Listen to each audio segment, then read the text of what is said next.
Welcome to Jackie's Literary Corner. I am Jackie, and it's time for a book haul from Gibbons Bookshop, the used bookstore that's within walking distance of me. And I'm also going to update you a little bit on my current reading. Okay, so as usual, I only got 3 books. And I had been, because unfortunately I got hit with COVID for the first time.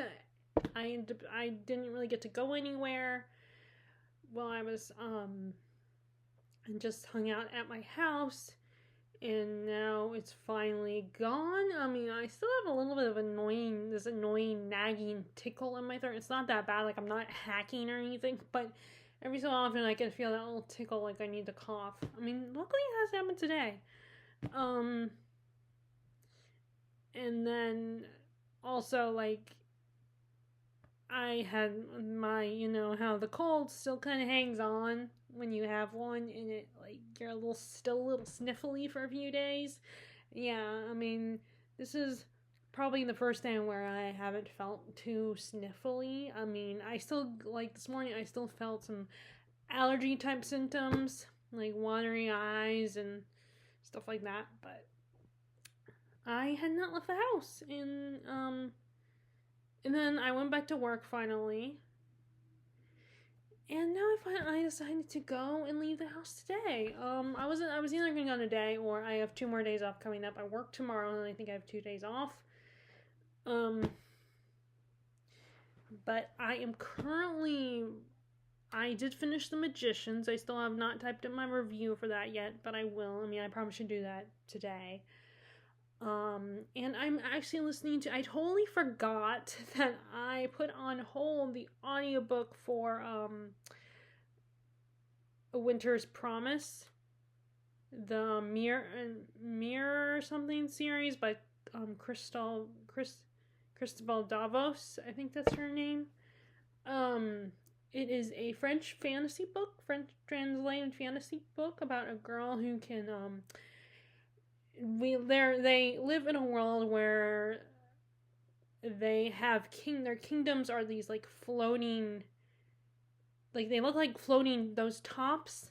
They look kind of like those tops that you used to, like spin on their tips. They kind of look like that. And she is one of our main character, whose name escapes me at the moment, Ophelia, she's very shy, kind of nerdy. She works at the museum in her kingdom, and she has the ability, she is a reader, which means she can touch objects and read their history, but she can also travel through mirrors. And she ends up being arranged to marry a young man from a neighboring kingdom, from another kingdom, a more northern kingdom, kind of like they refer to as the Pole. So I'm thinking like North Pole. And she realizes she is not prepared for the political drama and political machinations of this kingdom. Her new husband isn't very warm. He kind of literally is very very cold-hearted, and she has to live with his aunt, and she's very restricted. It's just her and her own aunt that stay here for the year that she's engaged to this guy, and until they get married. And I have been listening to it on audiobook, and I'm enjoying it. I mean, I think it's really good. I am very intrigued by this world and wanting to understand how this all happened. I mean, they kind of do explain it in the beginning prologue, but but it really is more done in a more cryptic way, like saying God was angry and started messing with our whole world and something like that. And so far it's really good. And I don't know I know some reviewers have felt like Ophelia was kind of bland, but I think it's more just she's very shy and reserved and just kind of lets people walk all over her a little bit. Like, and I don't, maybe because I feel sometimes I wonder if I would be like that in this kind of situation. She's very submissive, and very reserved, doesn't show a lot of emotions, and maybe that means she's bland, but I feel like she does have a personality. She just needs to be more assertive. And I think, and I'm assuming, because there's 4 books in the series, and I feel like you can't judge just by the first one her character, and but I feel like I'm assuming that as the series continues, she's gonna, grow a pair maybe and get a little more confident in herself. But I am enjoying it so far. And I really like I like the narrator's voice. I like the different accents that she does. I think they're really fun. They're very European. They're very like United Kingdom type accents. And I guess because the stories was a French fantasy, so I am also reading my first Olivia Blake. I have not read her first book this is not her I don't know if it was her debut novel, because I think she had the Atlas 6, that's what it was. I have not started that one, and but I saw this is the one I bought at Walmart, and it was like around August or July, and I was thinking, I want to get more into was inspired to get more into witchy books. And this is definitely, you have 2 competing families that are both witches. It's set in New York, so it's modern day, and it's kind of a Romeo and Juliet story where you have these 2 competing witch families, and the Antonova sisters and the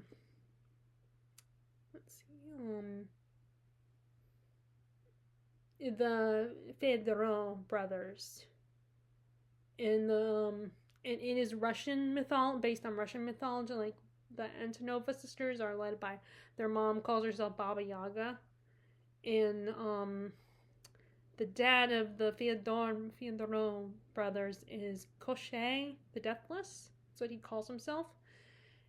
And now according to the back description, one of the these families have been at war for a long time, and at one point one of the brothers goes a little too far and results in someone getting killed. And like I said, it's very Romeo and Juliet-esque, Romeo and Juliet story. So but there's kind of, in a way, there's kind of 2 romances: the romance that could have been but didn't work, and then the romance that's kind of trying to work, that's probably considered would be like the Romeo and Juliet one. But so far it's really good. It's very romantic, but tragic romance, I feel like, because I don't know if this is gonna work, the love story is gonna work out or not. Because in Romeo and Juliet, it doesn't work out, but there have been at least some adaptations where they do have a very fairy tale-esque ending and a happily ever after type ending. So I don't know which route this is gonna go. This is a fantasy or paranormal story, so, and it's really good. I'm really liking it. It's kind of cool to be, get stories about witches. It's a little darker of a story. Because, I love Charmed, don't get me wrong, the original show. And I'm one of the rare people that actually liked the reboot, despite the fact that the people of the reboot didn't even talk to the people of the original show. So, I get why the original people, the producers and the actors / actresses are upset about the reboot. But I actually liked it. Anyway, that's both versions a little lighter of a story, and focus more on the femininity, and this one is a darker story where like I said, it's a very Romeo and Juliet-esque story where these 2 families are at war with each other, and there is this epic romance in the middle where these people are supposed to be enemies. These lovers are supposed to be enemies, but they can't help but fall in love with each other. And it's kind of written like a play. It's not like in script format, but it's like Act 1, Act 2, Act 3, like Scene 1, Scene 2, throughout each. Kind of like what If We Were Villains did, how M.L. Rio wrote that one, where it's not a script, but the way it's written in acts instead of parts. So it's actually a really easy, it's a very easy read, very fast, kind of fast pace.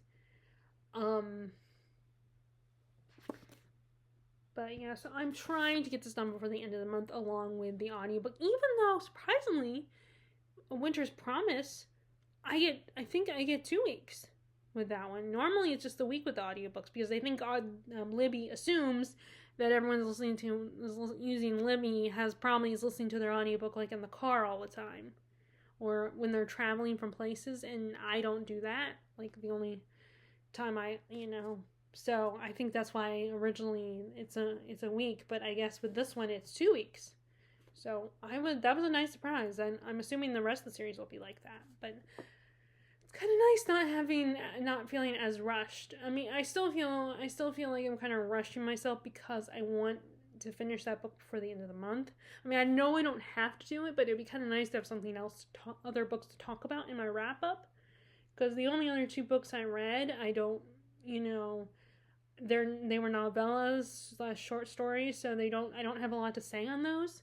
So I want to have stuff to say. So it's not about trying to get as many books as possible. It's about the fact that I want to have some stuff to talk about. And so far, I only really have 1 book that I can talk about that I have a lot to say on, and that's The Magicians. But I'm trying to I want to be able to be able to talk about this one and have it finished. And then it would be nice if I could talk about A Winter's Promise as well. So there is that. I am still reading The Emperor of Ocean Park, but I haven't picked it up lately because I'm trying to read One for My Enemy, and then it was a nice surprise to find out that A Winter's Promise was now available, so I could listen to that audiobook. So now let's talk about the books I bought, and I used my Waterstones tote bag with me. I brought that one with me.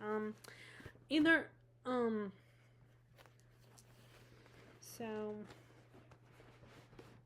And I like this. This is a good size. Okay, so for as usual, once again I only got 3 books. Last time I actually got 4 books. Last time I went, but this time I made sure to stick with 3 books. So first we have Ian Forster, A Room with a View, and I know this one does have an adaptation because there is an adaptation with Maggie Smith and Helen Bonham Carter.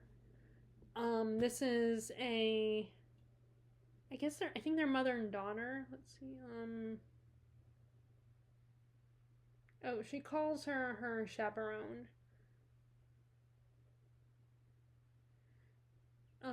So I don't know if she's related to her or not, but you have Lucy Honeychurch and her chaperone go to England, and let me see, I'm looking at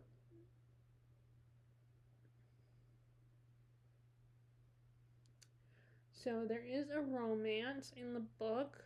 Let me just go ahead and read the back because I do not know the exact details about this. Okay, a young girl, Lucy Honeychurch, and her chaperone, products of proper Edwardian England, visit tempestuous, passionate Italy.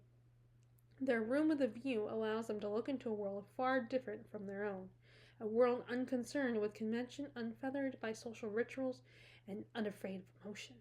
Soon Lucy finds herself bound to an obviously unsuitable man, the melancholic George Emerson, whose improper advances she dare not publicize. Back home, her friend and mentor Charlotte Bartlett and her mother try to manipulate her into marriage with the more appropriate but smotheringly dull Cecil Vicey, whose surname suggests that imprisoning effect he would have on Lucy's spirit.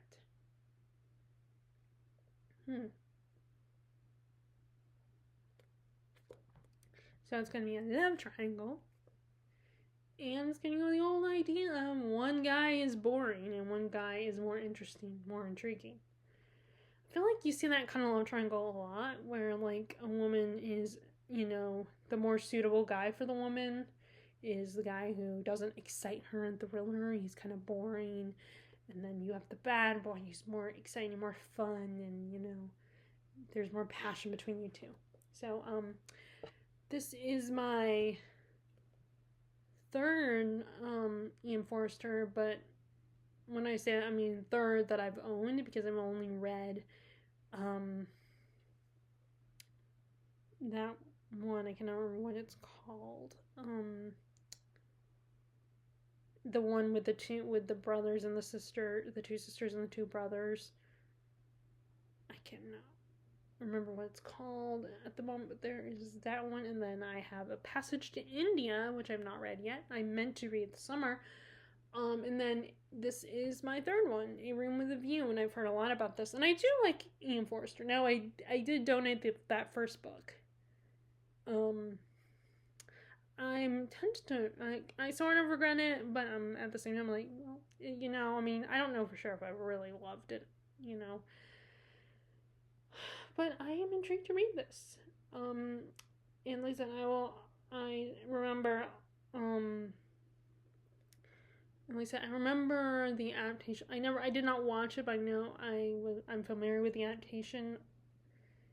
Because like I said, it's with Helena Bonham Carter and Maggie Smith, I think is the, which is kind of cool because they were both in Harry Potter.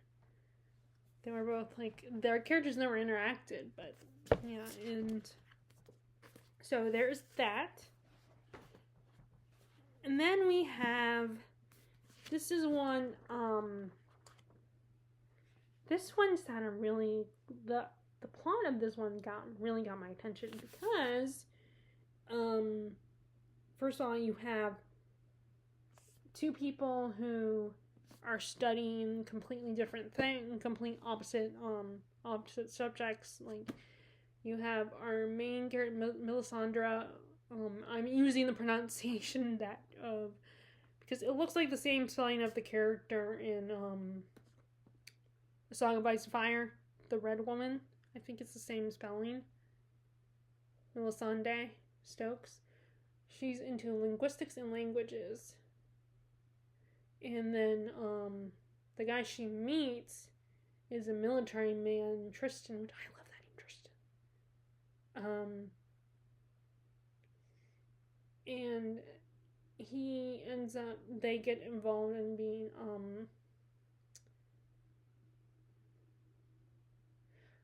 he's in government, and he wants her to, join him because he found information that proves that magic might be real. And I am always for those kind of stories. I love stories that talk about the idea of magic being real, and not necessarily I mean, I love those fantasy, like Harry Potter and all that, and I really enjoy The Magicians, but I kind of like the idea of magic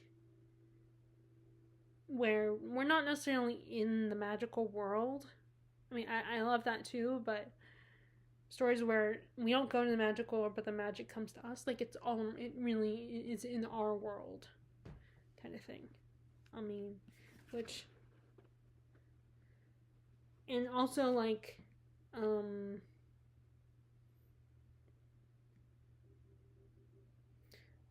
oh, and this is the guy, Neal Stephenson, and I am very familiar with him. I've seen his name before. It's called The Rise and Fall of Dodo, which I'm guessing that's an acronym.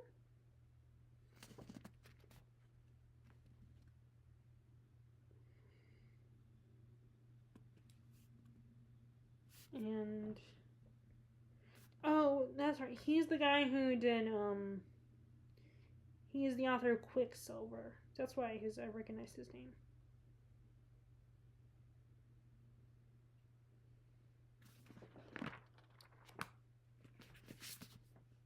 So the fact that it's a story about, like, a thriller about the idea of magic being in our world, like it existing, and treating it kind of like a science. I always like that because stories like that, because it's the closest we'll probably get. Like, I don't think there's actual magical worlds. I mean, maybe there is. I mean, there are parallel dimensions. But anyway, that would be really cool. But also, I imagine, just like with magicians, really dangerous. So there's that one. And the last one is an author that I hear about all the time on BookTube, especially from Eric Carl Anderson, who's a big fan of Kate Atkinson. Kate Atkinson is the author, and this is her first novel, her debut novel. I keep hoping for where is it?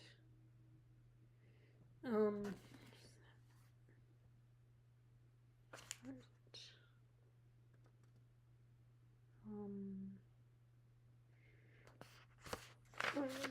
Okay. I keep hoping for Life After Life. I keep hoping that Life After Life will show up. And I did see God in Ruins, but that is a sequel to Life After Life, so it felt like I couldn't get it. But I almost did. And that's actually because today I actually ended up seeing the third book in the Asian Saga series by James Clavell. There now, first off, not only was it like the third or fourth book in the series, I believe, but also it was a hardback book, so it costs a little bit more. And I still want to, get Shogun and read that one before I get a random on the series. So that was another situation where I saw the book and a sequel book, and I almost bought it, but I decided not to because I feel like it would make sense. But so yeah, I've never, even though I have been tempted to buy A God in Ruins, I decided I should get Life After Life first if I ever get into Kate Atkinson. I keep buying her books, but then I end up, because I don't get to them right away, I end up sending them back. So this one I'm definitely going to try. But, okay, I'm going to read the little description. Ruby Lennox was conceived grudgingly by Bunty and born while her father George was in the Dog and Hare in Doncaster, telling a woman in an emerald dress and a teacup that he wasn't married. Bunty had never wanted to marry George, but here she was stuck with 3 little girls in a flat above the pet shop in an ancient street beneath the York Minster. Ruby tells the story of the family from the day at the end of the 19th century when a traveling French photographer catches a frail, beautiful Alice and her children like flowers in amber, in startlingly witty and memorable events of Ruby's own life.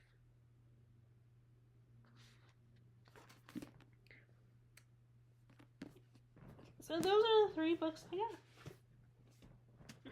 So we have Behind the Museum by Kate Atkinson, The Rise and Fall of Dodo by Neil Stevenson and Nicole Gilland. And then we have E.M. Forster's A Room with a View. So that is what my current reads are and the books I recently purchased. So I'd love to know what have you recently purchased any books or stopped by the library? Or just what are you currently reading? I would love to know. And again, are you doing any seasonal reading? I always want to know about that. And then again, I would love to know what you are, if you're going to participate in Victober possibly coming up. I do know one of you did respond, saying that you would be, and you're reading Wuthering Heights, I believe you said. So you said you really love that book. I don't know. I would have to look at the comment again. But anyway, if you guys like this video, please give a thumbs up, click subscribe if you haven't, and click the bell notification button below if you want to be notified about my latest videos. And as always, I hope you are enjoying your reading, and I will talk to you all later. All right, bye!